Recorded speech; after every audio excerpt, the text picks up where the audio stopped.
Bali, kukuha tayo ng ating result. So, sa hemoglobin, syempre sa dugo, kailangan yan, guys. Para, kapag nakikita kasi natin yung level ng hemoglobin natin, kung mataas, maganda yan, dialysis. Pero pag sobrang baba, guys, delikado yan para sa dialysis. Kasi pwedeng mahirapan kang huminga. So, dito tayo sa hospital, ayan, kukuha tayo ng result. Then sana makuha natin na normal. So hindi ko na ipapakita yung pinaka information ko, guys, ha. Alam niyo naman, nag-iingat tayo.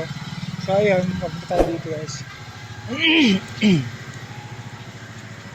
So bawal na kasi mag cellphone sa loob, guys. Alam niyo naman, in privacy kasi marami dito mga nurses. So papasok tayo dito, guys. So ayun, bali nandito tayo sa loob.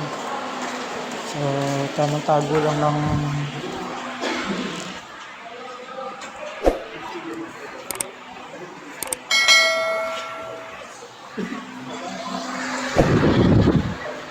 natin, sana okay. Kasi kung baksak, pwede mag-dialysis pag baksak yung mag-dialysis. So dito tayo, guys. So stop ko muna itong phone. So ayun, guys, releasing tayo, guys. So waiting lang tayo. Marami rin naghihintay dito. Sana normal lang.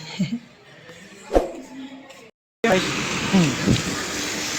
nakuha natin yung medical result natin. So okay naman yung hemoglobin natin, nasa 83. Pero kahit ganoon, mababa pa rin yun. Pero aprobado naman ng yun, ng dialysis pag mga 83. Pero pag once na nasa 75 yun, o 77, medyo alanganin na yun. Need mo na magpasalin or magpa 3 times ng maintenance mo or inject. So ganun. Kasi sa mga kapwa natin dialysis na wala ring idea, yung iba kasi nagpapadialysis pa rin kahit baksak na yung hemoglobin. Napakadelikado po yun, mga idol. Kung nasa 77 na po yung hemoglobin mo, tapos bumigit ka pa ng timbang, nagpahata ka ng malaki, mas delicate ka talaga doon. May possible talaga na mahirapan kang huminga habang nakasession. Kaya sabi ko nga, paalala lang sa mga baguhan lang sa dialysis. Minsan ko nang naranasan to na nagpa-session ako or nagpa-dialysis ako na nagpahatak ng malaki.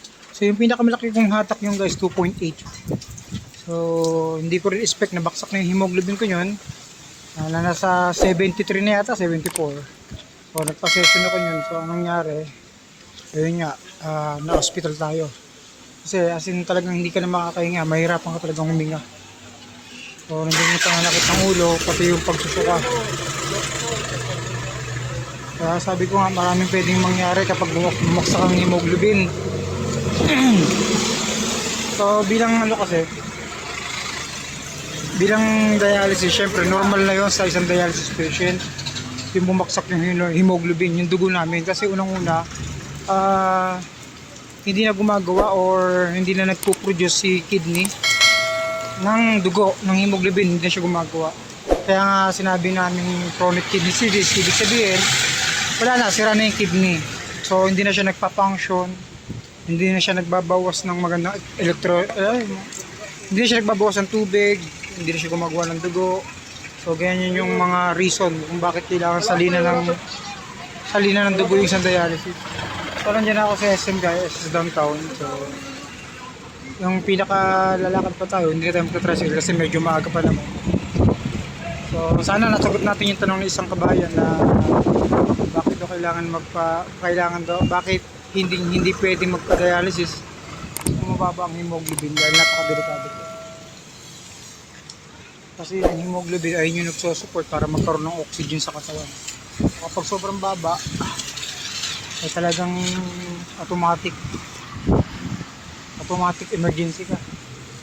Kasi marami kasi ngayon na emergency na dialysis patient yung walang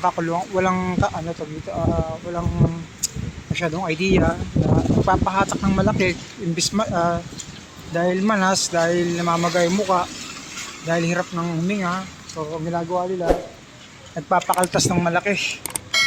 So pag nagpa-dialysis yun, pinapahatak yun ng marami. So ano nangyayari, pati yung hemoglobin damay. So, ganun lang guys. Ayun na, God bless sa inyo. At syempre, maraming salamat sa mga followers natin, subscriber. At ngayon tag-ulan, ayan. Inabutan tayo, nakita nyo naman doon sa live ko kahapon. Inabutan tayo ng ulan, so binaha tayo. Buti na lang, isang yero lang yung natanggal doon sa bahay. Kaya sa pag-uwi natin mamaya, kung matatapos tayo ng maayos sa dialysis, huwag naman sana umulan kasi napakadelikado. So ayun na. Hanggang ngayon guys, hanggang ngayon malakas pa dito yung hangin sa amin. Okay. So ayan, ingat-ingat sa atin guys. And God bless nga pala.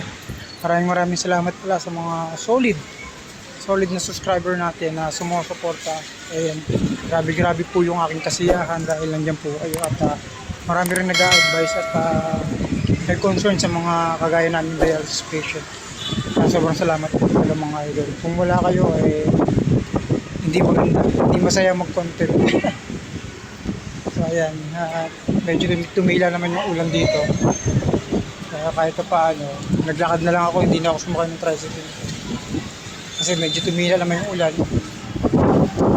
Kaya may lalakas na naman yan.